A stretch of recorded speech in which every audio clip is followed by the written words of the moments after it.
Hey everyone, it's Metal Shop Vlogs. I was doing some triple trees, and I was on the last step where I was rounding them off and cleaning the edges where the milling marks are.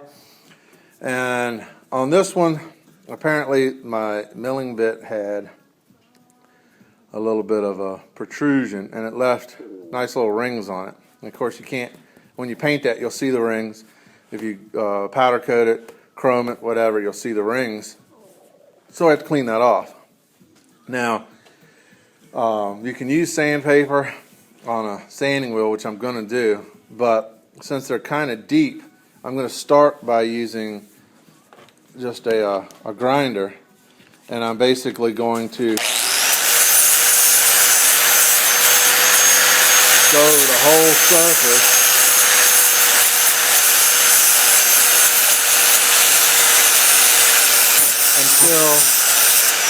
I'm going to go over the whole surface until the rings are basically gone. But what's going to happen is, using a grinder like that, you're going to wave the surface. So if somebody gets it chrome plated or powder coated, if there's a deeper spot where the grinder cut more, it's going to show up, so it's going to look like crap. So what you do is, I'll show you in a second after I clean this off. Okay, like 30 seconds, I got all of them out. It feels smooth to the touch, not like glass, of course. I mean, it would take a finer sandpaper.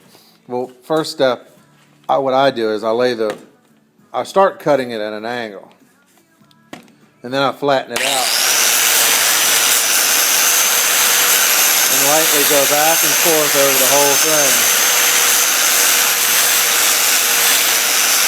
With it flat.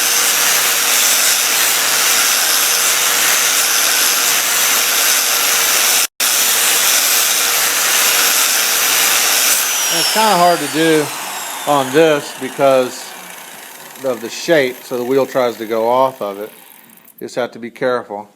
And then the next thing will be, we'll go over to one of these. It's a Delta Rockwell,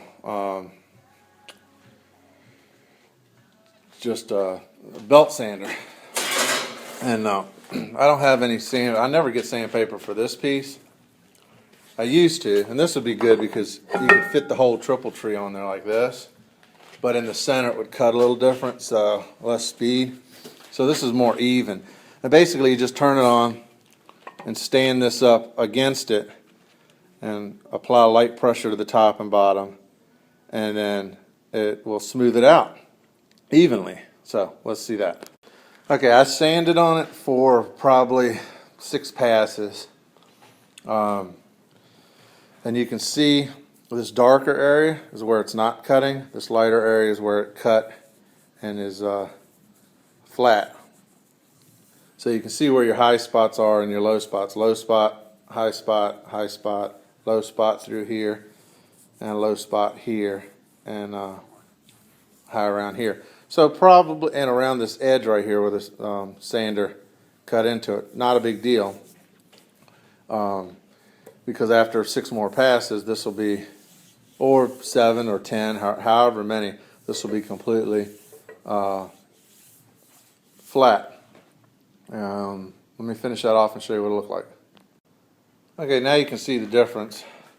See how it's all one color? It's flat. It can be polished out. Now there's one little edge right here that I have to hit it, but it feels really smooth. You can feel those lines ever so slightly, but now it'll be a simple matter of hitting it with a finer sandpaper and Scotch-Brite, and then it'll be, close to a mirror finish. And except chrome, powder coating, you see a little bit around here, right here, that still needs to be hit. But that's the biggest thing on big surfaces like this. You want to make sure you get them as smooth as possible, because any waves in it will show up with the chrome, because the light will refract off of it and show it off. And you can see this light here. That light should reflect like that all the way across. If you see that light dip down, of course it'll change a little bit from the angle, but you can see how it kind of fills this little area right here quicker. Now, triple trees, front ends are easy to make, guys. You know, frames, you have a lot of, you know, mounts and stuff to do. But front ends is basically the hardest parts of the triple trees. And you can buy the springs for doing springers. The rockers are easy to make.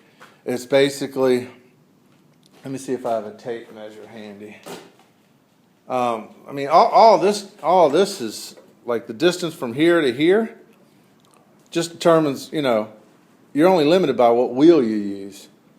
So, let me get a tape measure. Okay, I got a tape measure. The ones I do are 9 center to center. So if I put that in the center and come over here, it'll be 9. And they can be 10. They can be 8. You just have to make sure that your wheel sprocket, wheel, brake caliper, and the hub and everything will fit between those distances. That's it. There's no science to why this is 9 inches. But that's what I'm working on today. I'll check back in. This jig is clear of one of the frames. I'm going to put another frame in it, and I'm going to try to finish up this frame that I put in this jig. It's got a gooseneck. Gooseneck's down. It comes on back. So stay tuned for that. That should be a pretty cool looking frame.